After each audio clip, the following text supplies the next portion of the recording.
Good morning 12th class. Today we will continue our chapter National Income and Related Aggregates.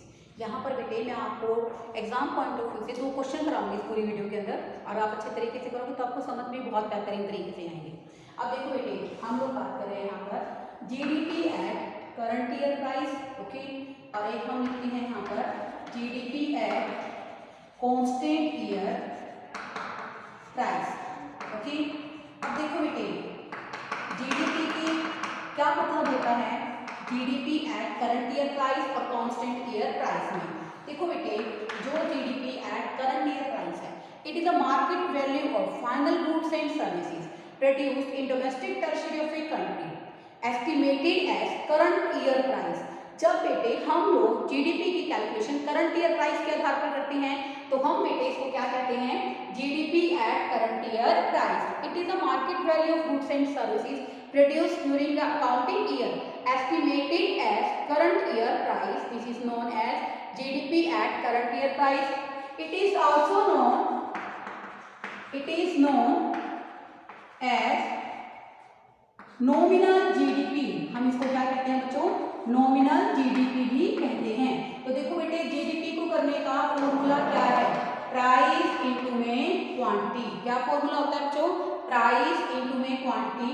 तो यहाँ पर जो price है बच्चों वो क्या है, प्राइस ऑफ करंट ईयर। क्या है बच्चों, प्राइस ऑफ करंट ईयर।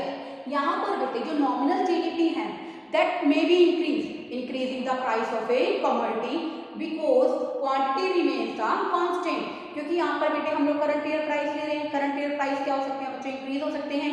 तो इस पॉइंट ऑफ व्यू से जीडीपी बेटा बेसिकली प्राइस के बढ़ने से भी क्या हो सकती है, बढ़ सकती है, इवन आउटपुट रिमेन कांस्टेंट। इसके लिए मैं एग्जांपल लेती हूँ बच्चों। हम लोग बेसिकली पहले 10 रुपये प्राइस है, तो यहाँ पर आप 1000 क्वांटिटी बना रहे हो, तो यहाँ पर जीडीपी कितनी है बच्चों, 10,000। अब देखो बेटे, यहाँ पर प्राइस बढ़ गया बट आउटपुट क्या है बच्चों, सेम है। तो बेटा वैसे तो आपको क्या लग रहा है कि जीडीपी क्या हो गई है बेटा, बढ़ गई है 2000 से, लेकिन बेटे ये किसके कारण बढ़ी है, प्राइस के कारण बढ़ी है। तो बेटा जब जीडीपी प्राइस के बढ़ने से बढ़ती है तो वो जीडीपी कौन सी होती है, नॉमिनल जीडीपी होती है। बेटे it can't be taken as a welfare of index for the people. बेटे इसको लोगों के कल्याण का सूचक नहीं माना जा सकता, क्योंकि बेटे जीडीपी के बढ़ने का अर्थ क्या है, flow of goods and service का बढ़ना, ना कि प्राइस के कारण जीडीपी का बढ़ना। This is known as nominal GDP, okay. और बेटा इसको GDP at current year price भी कहते हैं, नॉमिनल जीडीपी कहते हैं। अब देखो बेटे, अगर हमें इस नॉमिनल जीडीपी को कन्वर्ट किसमें करना है बच्चों, रियल जीडीपी में, तो बेटे यहाँ पर हमारे पास क्या होता है, एक फॉर्मूला होता है। वो फॉर्मूला क्या है बच्चों, real GDP that is equal to, आपको नॉमिनल को रियल में कन्वर्ट करना है तो क्या फॉर्मूला होगी बेटा, nominal GDP divided by price index into में 100।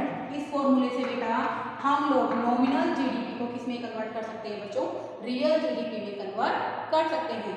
अब हम बात करते हैं GDP at constant year price. GDP at constant year price क्या है बच्चों, it is a market value of sum total market value of goods and services produced during an accounting year estimated as base year price.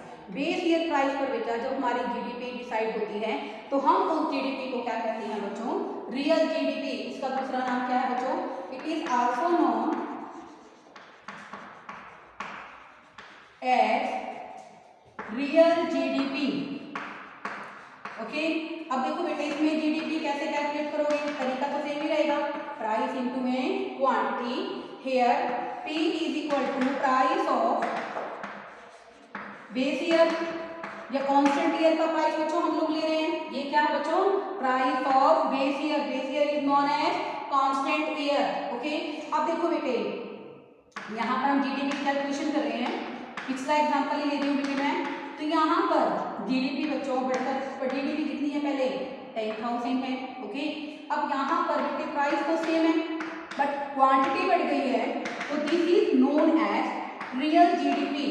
When GDP rises with increasing the flow of goods and services, अगर GDP flow of goods and service इसके बढ़ने से बढ़ती है, that is known as real GDP and it is a proper index of people welfare in a economy.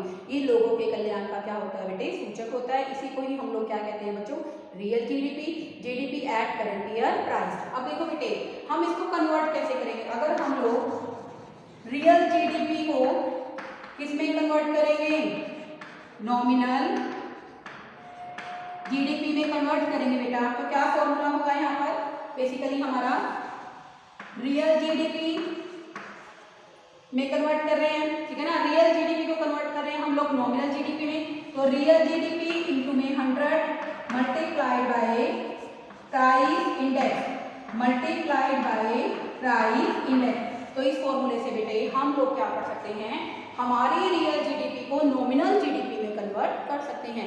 आपके बेटा book के अंदर एक कॉन्सेप्ट और गिवन है, जीडीपी डिफ्लेटर। जीडीपी डिफ्लेटर क्या है बच्चों, GDP deflator is a ratio between, किसके बीच में रेशो है, GDP at current year price divided by GDP at base year price, this is known as GDP deflator. इसको बेटे हम लोग क्या कहते हैं, जीडीपी डिफ्लेटर इंटू में 100। ओके, तो बेटा ये हमारा किसका फॉर्मूला है यहाँ पर, प्राइस इंडेक्स का। ये किसका फॉर्मूला है, प्राइस इंडेक्स का। इसके अंदर हम लोग जीडीपी डिफ्लेटर को भी ऐसे कैलकुलेट कर सकते हैं। अब बेटा इसी वीडियो में हम करेंगे, इसी वीडियो के अंदर एक आपको बहुत इंपॉर्टेंट क्वेश्चन, वो क्या है बच्चों, लिमिटेशंस ऑफ जीडीपी। ओके बेटे, इससे प्रीवियस वीडियो में और इस वीडियो के अंदर हमने इसका थ्योरेटिकल कॉन्सेप्ट किया है, जो बेसिकली आपके थ्योरेटिकल पॉइंट ऑफ व्यू से इंपॉर्टेंट है। अब ये भी बहुत इंपॉर्टेंट क्वेश्चन है बेटे, लिमिटेशंस ऑफ जीडीपी। वैसे तो बेटे हम लोग कहते हैं कि जो जीडीपी है वेलफेयर ऑफ इंडेक्स है, अगर हमारी पर कैपिटल जीडीपी बढ़ रही है तो it means we can say that our Indian economy is becoming a developing economy. लेकिन बेटे कुछ बातें ऐसी हैं जो हमें क्या बताती हैं कि जिनको जीडीपी पूरी तरह से कवर नहीं कर पाती, या जिनका जीडीपी के बढ़ने पर भी कोई इफेक्ट नहीं पड़ रहा है। जैसे फर्स्ट है बच्चों यहाँ पर डिस्ट्रीब्यूशन ऑफ जीडीपी, जीडीपी का डिस्ट्रीब्यूशन, ठीक है बेटा। अब देखो बेटे, if distribution, if GDP rising with rising the inequality between the people. अगर बेटा हमारी जीडीपी बढ़ती है, when GDP tends to rise and income distribution tends to become more unequal. और बेटे जीडीपी के बढ़ने से हमारे बेसिकली जो इनकम है, लोगों का इनकम डिस्ट्रीब्यूशन है, वो और ज़्यादा अनइक्वल हो जाता है, ठीक है बेटा। तो या क्या हम इस ऐसे जीडीपी को, अनइक्वल डिस्ट्रीब्यूशन का मतलब क्या है, यहाँ पर poor become more poor, poor क्या हो जाएंगे बच्चों, और ज़्यादा पुअर हो जाएंगे, और रिच क्या हो जाएंगे, और ज़्यादा रिचेस्ट हो जाएंगे। तो बेटे basically while per capita GDP is rising in our country, but starvation that are till the headlines of our newspaper। हम कहते हैं कि हमारी पर कैपिटा जीडीपी बढ़ रही है, लेकिन ऐसे पर कैपिटा जीडीपी के बढ़ने का क्या बेनिफिट है बच्चों, जिसके कारण जीडीपी तो बढ़ रही है बट लोगों के अंदर जो इनइक्वालिटी वो बहुत ज़्यादा आ रही है, और भूख से मरने वाले लोगों का जो परसेंटेज है वो इंडिया के अंदर बढ़ते जा रहा है। आप भी बेटे न्यूज़पेपर पढ़ते हैं, रूटीन में हम लोग पढ़ते हैं कि यहाँ पर इतने लाख लोग बेरोजगारी के कारण बेरोजगार हैं, इसलिए वो भूख से पीड़ित हैं, और वो क्या हो रहे हैं, मर रहे हैं। तो इसका मतलब क्या, ऐसा पर कैपिटा जीडीपी का बढ़ना सिग्निफिकेंटली इंपॉर्टेंट है, महत्वपूर्ण है, जिसके कारण बेटे स्टारवेशन डेथ को भी रोका नहीं जा सकता। ये हमें क्या शो कर रहा है, in India distribution of income is highly unequal.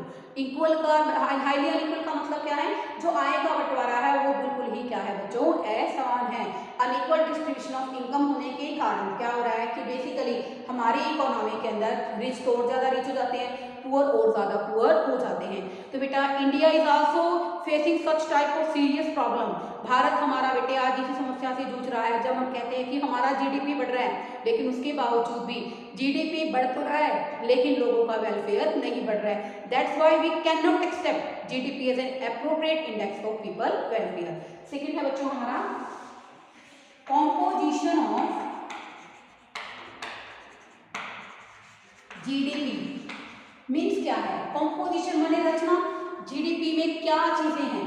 देखो बेटे GDP tends to rise while different sectors in the sense कि मतलब बेसिकली डिफरेंट सेक्टर्स में क्या है कि डिफरेंट टाइप ऑफ गुड्स का प्रोडक्शन हो रहा है, ठीक है ना।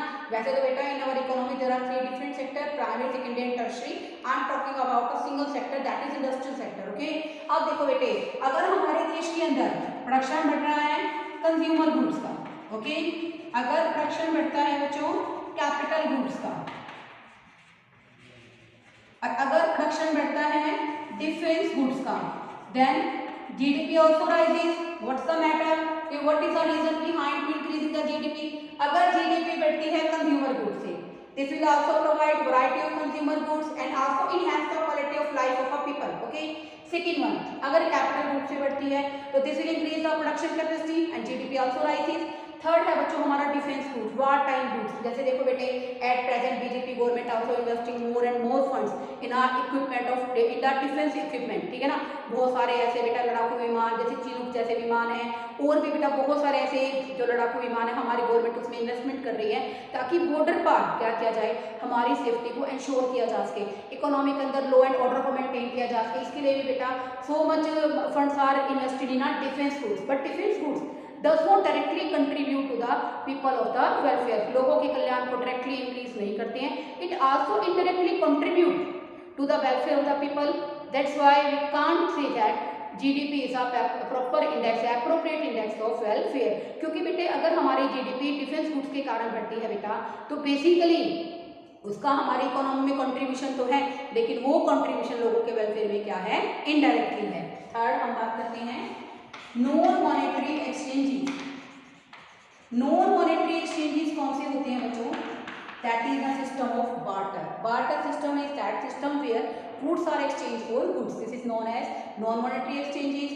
In which limit non-monetary exchanges are not recorded, then GDP remains the underestimated.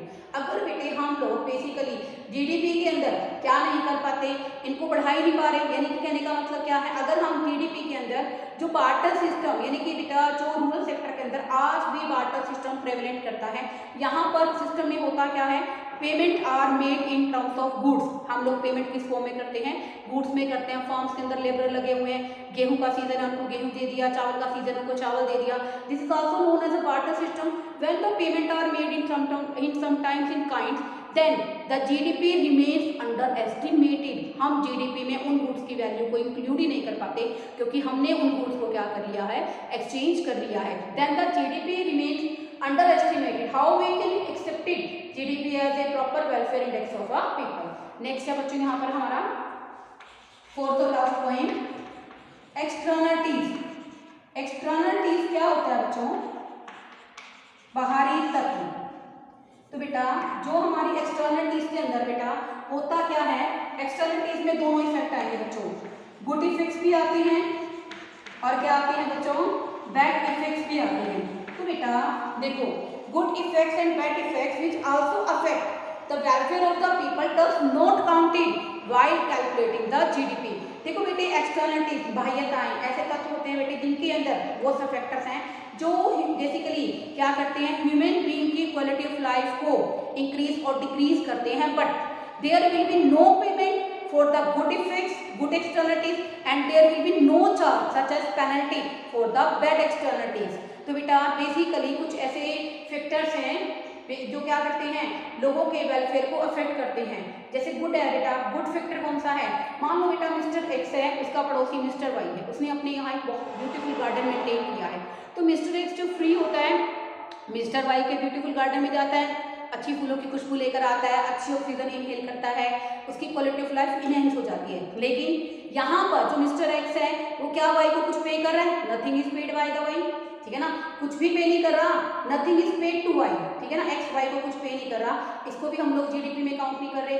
लेकिन बेटे अगर कोई व्यक्ति इंडस्ट्रियल रेजिडेंशियल एरिया के अंदर कोई इंडस्ट्रियल यूनिट लगाता है जिससे स्मोक प्रोड्यूस होता है, ठीक है ना, नॉइज पोल्यूशन क्रिएट होता है और नो डाउट बेटे इससे इरिटेशन क्रिएट होती है, तो इसके कारण हमारी क्वालिटी ऑफ लाइफ डिक्लाइन हो जाती है, लेकिन उसके लिए उस पर कोई पेनल्टी नहीं लगाई जा रही है।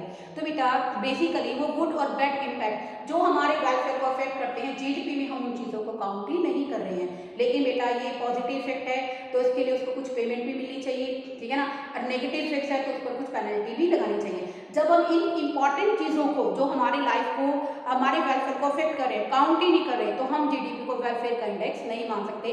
बेटे इस वीडियो के साथ आपका जो चैप्टर है इसमें थ्योरेटिकल पोर्शन मैंने कंप्लीट करा दिया है, और जो आपका बेटे इसके अंदर वैल्यू एडिड से रिलेटेड टॉपिक रहता है उसमें बेटा बेसिकली जो आपका नेशनल इनकम का फर्स्ट मेथड है that is the product method, और another name of the product method is value added method. वही आपको ये चैप्टर कनेक्ट करके नेक्स्ट वीडियो के अंदर कराऊंगी। Okay, thank you students.